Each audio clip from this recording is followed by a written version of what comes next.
What makes a Soul Train different from a bandstand or a Soul Train Music Awards different from the Grammys is the character of the show, the style of the show. For over 3 decades, Soul Train wasn't just a show. It was the heartbeat of black music, dance, and style on American TV. But in 2006, a single shocking moment during one taping sent that legendary train off the tracks. Forever. No farewell, no warning, just silence. What really happened behind those studio doors? Why was one performance so explosive that it buried an entire institution? Tonight, we peel back the curtain on the mysterious scene that networks refused to air, and the decision that erased Soul Train from our screens for good. Stick around, because what you're about to uncover will change how you see this iconic show's final chapter. Don Cornelius's mission. Don Cornelius's mission in creating Soul Train was deeply rooted in his personal experiences growing up in a racially segregated America and shaped by the broader societal forces of his time. Born in 1936 on Chicago's South Side, Cornelius witnessed firsthand the systemic exclusion and misrepresentation of Black Americans in mainstream media. The civil rights movement of the 1950s and 1960s underscored the urgent need for platforms that could celebrate Black culture with authenticity and pride. Cornelius, having worked ordinary jobs as a traffic officer and insurance salesman before entering broadcasting, understood the frustrations and aspirations of working-class Black communities. When he eventually took a short-term broadcasting course and became a reporter, he saw an opportunity to challenge the status quo, not only by informing, but by reshaping how Black Americans saw themselves and were seen by others. Central to Cornelius's vision was his steadfast belief that Black media representation had to come with Black ownership and creative control. He was acutely aware that as long as Black stories were filtered through white-controlled media companies, they would continue to be distorted or sidelined. This conviction drove him to launch Soul Train as an independently produced show, one of the first of its kind in national syndication. Cornelius retained the rights to the program, managed its content, and set its direction, ensuring that decisions were made by those who truly understood the culture they were portraying. His commitment to ownership extended beyond business. It was about empowering Black Americans to define their own narratives and protect them from exploitation or dilution. In fact, by turning things upside down in this manner, Cornelius broke the prevailing television standards in the 1970s, when the appearances performed by Black actors were limited to minor, fairly insignificant spots on mainstream shows. Very few national programs compromised to the extent that they placed the Black culture, music, and fashion at the core of the screen. Soul Train broke the mold by providing a place under the sun for Black-to-Black artists, dancers, and audiences, all while acting and reflecting what happened in their lives, talents, and style. With dignity. It was not just a business scheme. That was a cultural intervention. The program has actually given visibility to populations and art forms usually relegated to the margins, and has set a standard for representation for future generations of Black creators. But Soul Train was indeed much more than just a musical program and a dance show. Under Cornelius's influence, it became much more than a television program, culturally a declaration of pride, creativity, and resilience. Each affirmation of an episode asserted that Black identity is rich, diverse, and worthy of celebration on its own terms. Cornelius, who mixed entertainment with a purpose, forged a legacy that went far beyond television screens into the greater struggle for equality and self-definition in what was arguably the greatest historical moment in America. What's even more impressive is how Cornelius turned that bold vision into a business strategy that rewrote the rules of television success. Soul Train's syndication breakthrough. Don Cornelius's business acumen was as revolutionary as his cultural vision, and it was this strategic brilliance that transformed Soul Train from a local Chicago production into a national phenomenon. When Soul Train first aired in 1970 on WCIU-TV, it was a modest show focused on showcasing black music, dances, and style to a local audience. However, Cornelius quickly recognized that the show's appeal extended far beyond Chicago's South Side.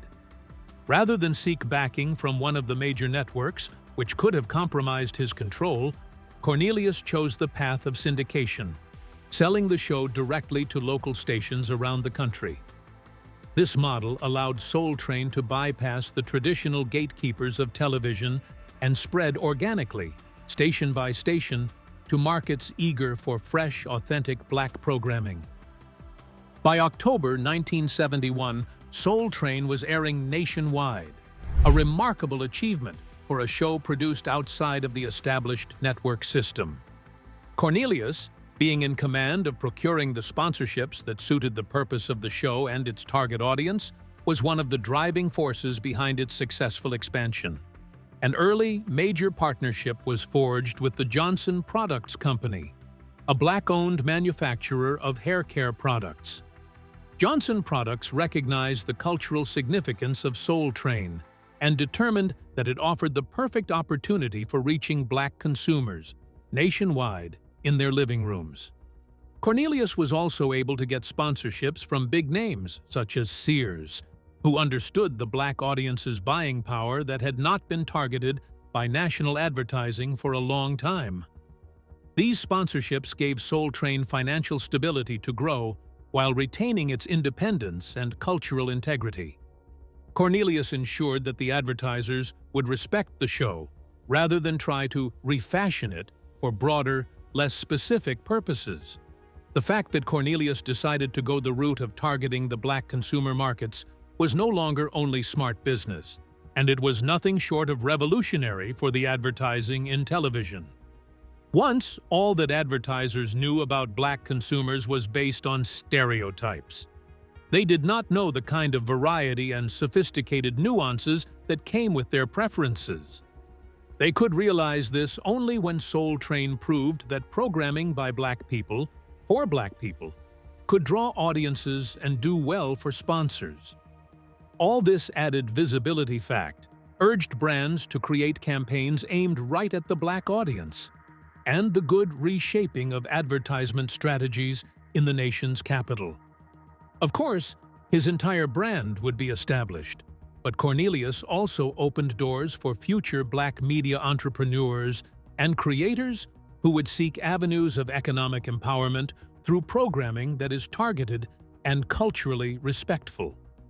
Through the roof with cultural significance and commercial viability, Soul Train stood out as the only national television program produced entirely by black people. In a time when the majority of black voices were mediated via the white powers of network programming, Soul Train became one of the few avenues for cultural affirmation or economic independence. Cornelius controlled not only the creative direction, but also the business operation, syndication, and coffers.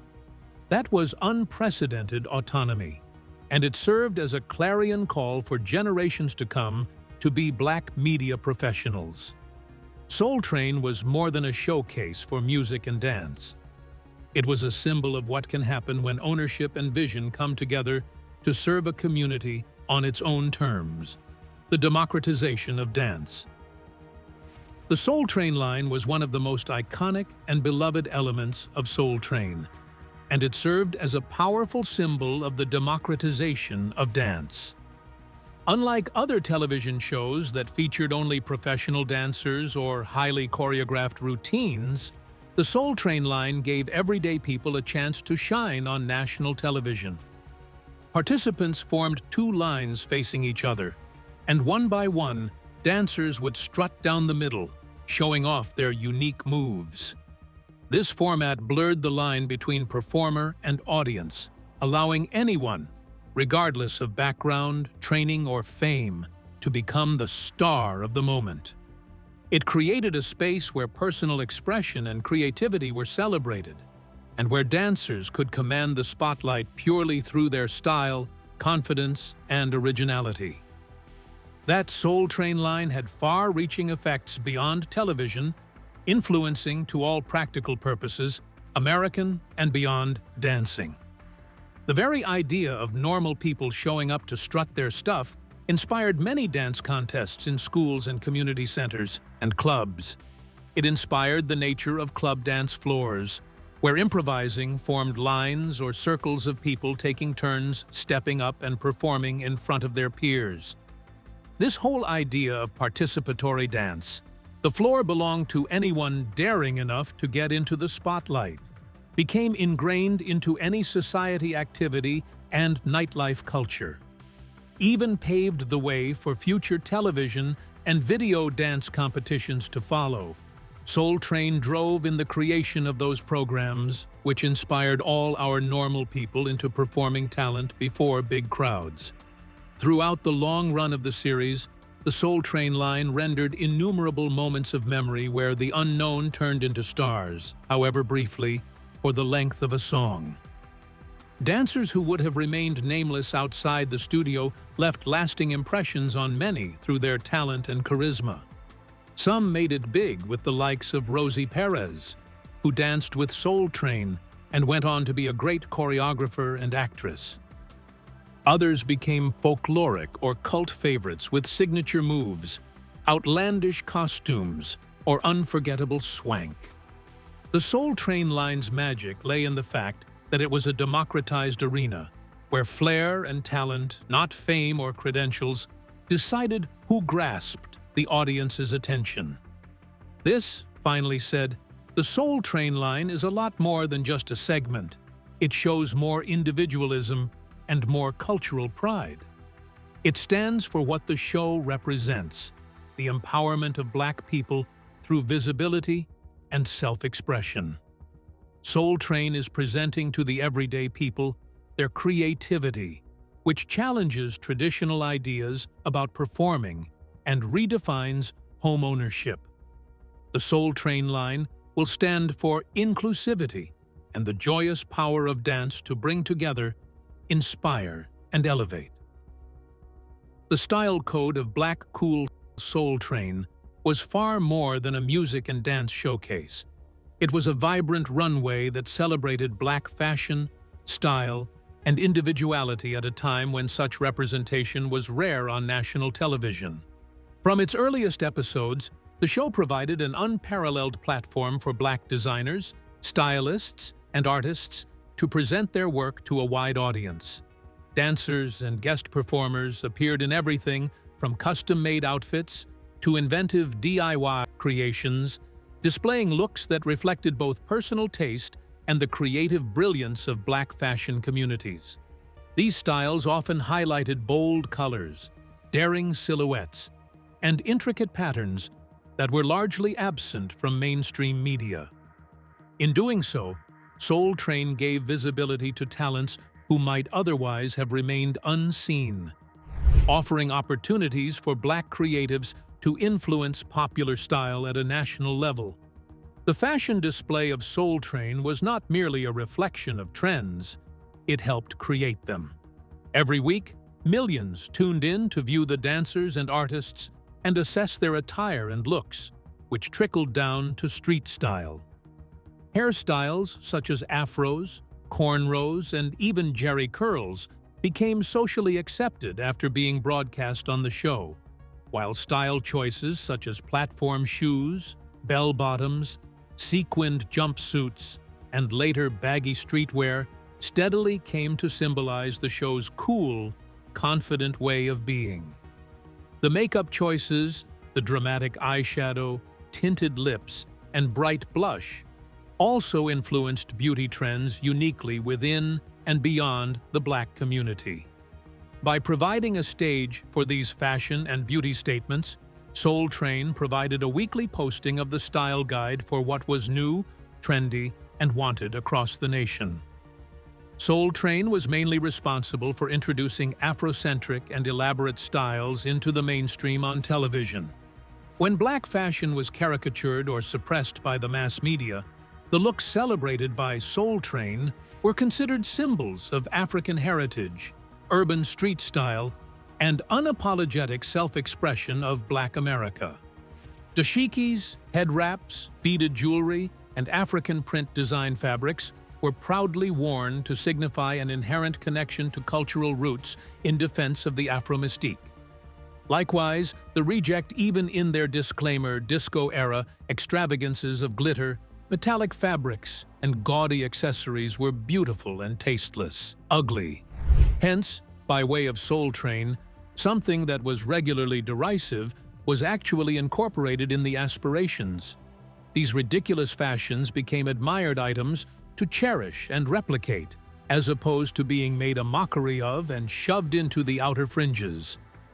Cornelius's control of production. Don Cornelius's management style was defined by his exacting standards and unwavering attention to detail, qualities that shaped Soul Train into one of the most polished productions of its era. Behind the scenes, Cornelius insisted that every element, from choreography and wardrobe to lighting and camera angles, met his high expectations. He paid close attention to how dancers moved, how their outfits complemented the music, and how each performance contributed to the show's overall image. Costumes that were too revealing or dance moves that appeared overly suggestive were often corrected or cut entirely.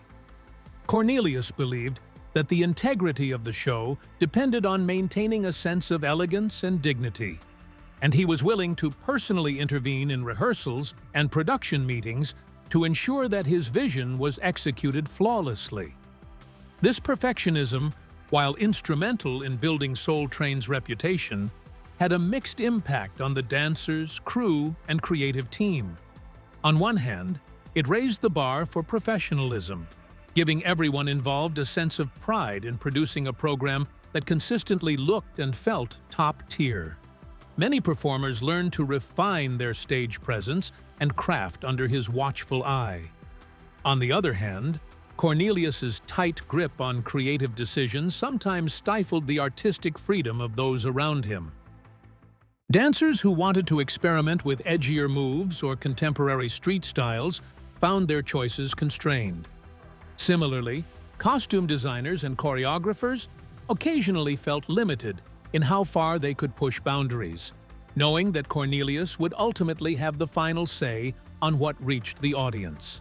Tension was bound to develop in light of Cornelius's insistence on clean, polished performances. Several ex-dancers have talked about being asked to tone down their energy or make changes to the number they felt truly represented them.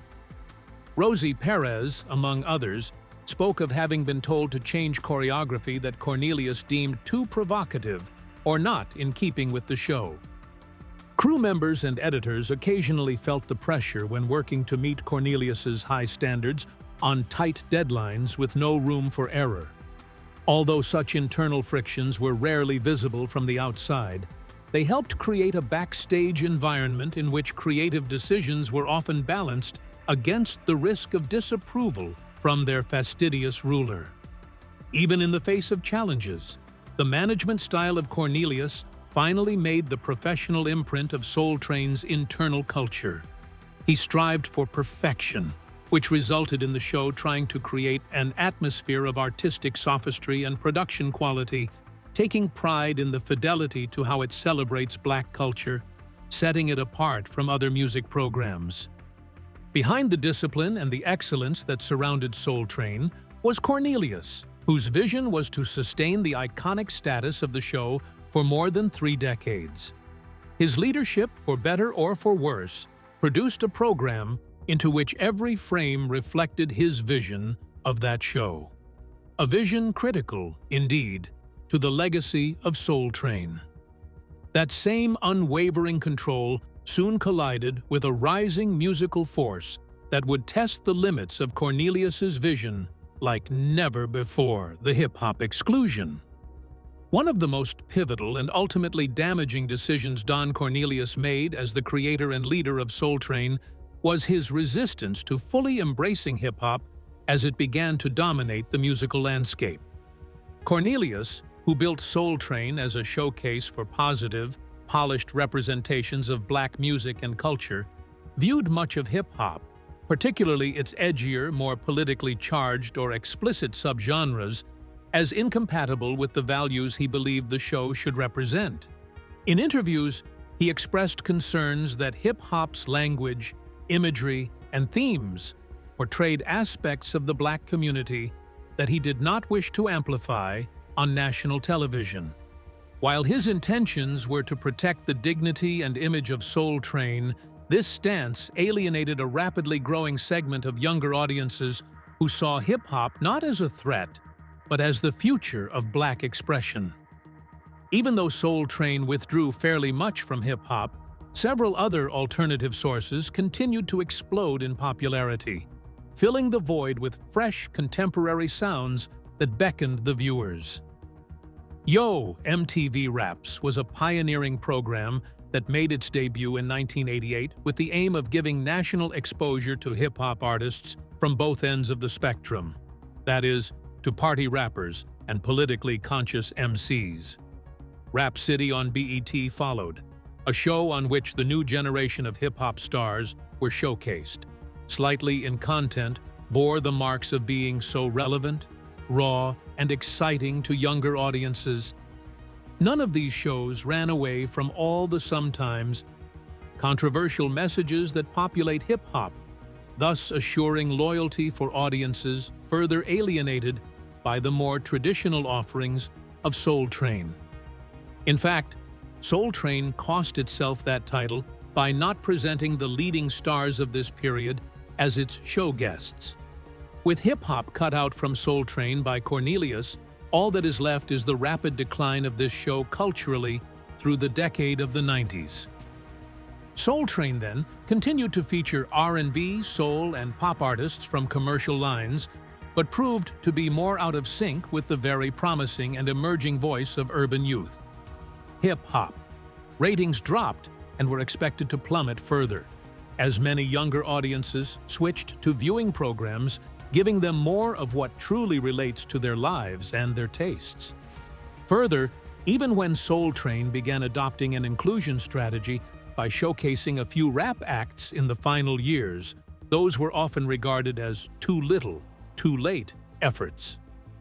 Efforts to recapture past glory were further futile as New Age artists and audiences started tying their identities to the platforms that have traditionally embraced hip-hop. The episode that ended it all.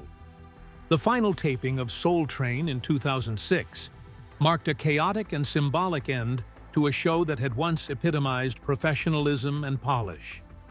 By this point, the production environment had become unstable, a stark contrast to the disciplined atmosphere Don Cornelius had maintained during the show's prime. The staff had been reshuffled at the last minute, leaving gaps in leadership and organization. Technical delays plagued the taping, and the guest list appeared disjointed, with key performers arriving late or unprepared. Longtime crew members described the mood as tense and uncertain, with no clear direction from senior producers. Even Cornelius, though no longer officially in charge of production, was said to have been present backstage, visibly dismayed by the disarray. The once glittering machine of Soul Train was now creaking under the weight of years of declining relevance and internal strife. A specific incident really broke the back of the taping fallout, an event that crossed all the bounds long respected by the original ethos of Soul Train. This episode featured an up-and-coming hip-hop star performing sultry choreography and lasers that would have clashed with the show's traditionally conservative aesthetic.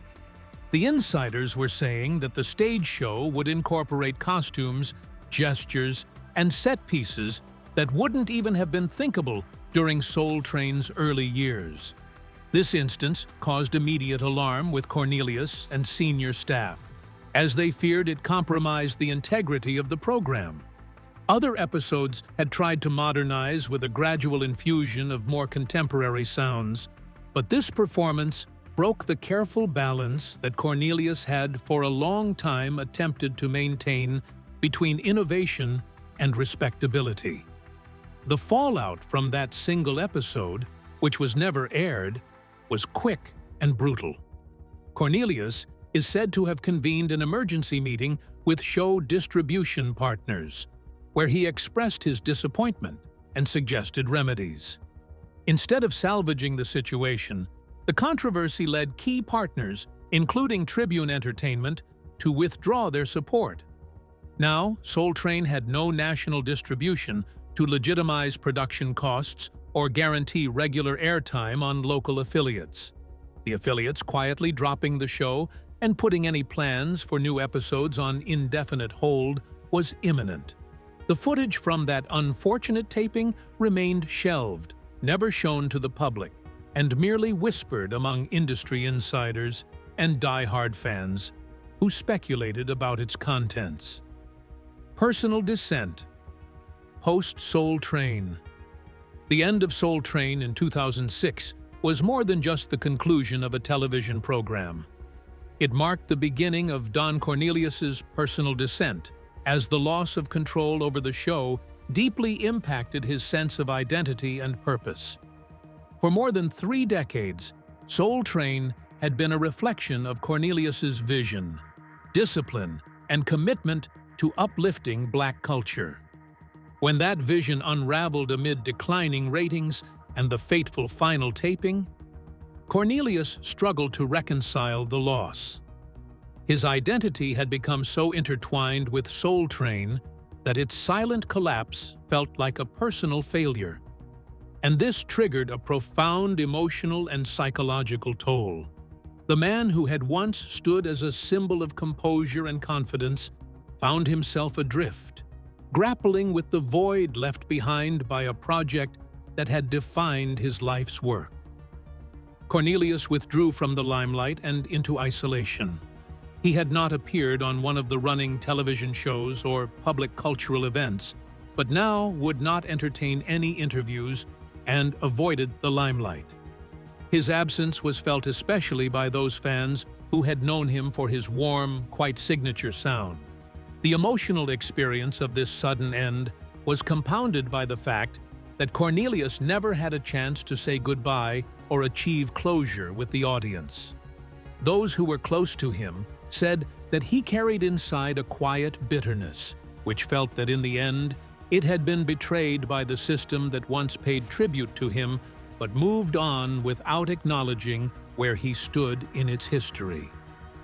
The retreat was a spiritual one as well as a physical one, in that the loss of Soul Train seemed to extinguish a lot of the pride and joy he had once drawn from his work.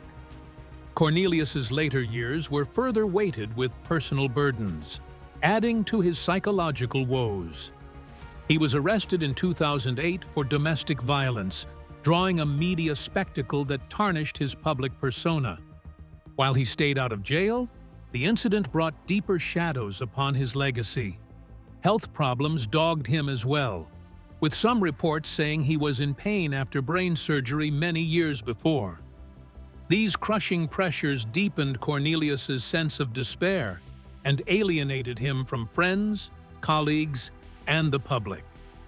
The man who had once erected a platform for Black excellence seemed, now in private, unable to stand upon that platform for himself, as his own battles took center stage. Soul Train's second life online. The digital age breathed new life into Soul Train, giving it a second existence that Cornelius could never have anticipated. Platforms like YouTube became key gateways for a younger global audience to discover and engage with the show. Fans and collectors who had preserved old VHS tapes began uploading rare performance clips, dance segments, and behind-the-scenes footage, making moments that once aired only once available on demand. These uploads introduced Soul Train to viewers born long after the show's heyday, many of whom were fascinated by its vibrant performances, iconic dance lines, and colorful fashion.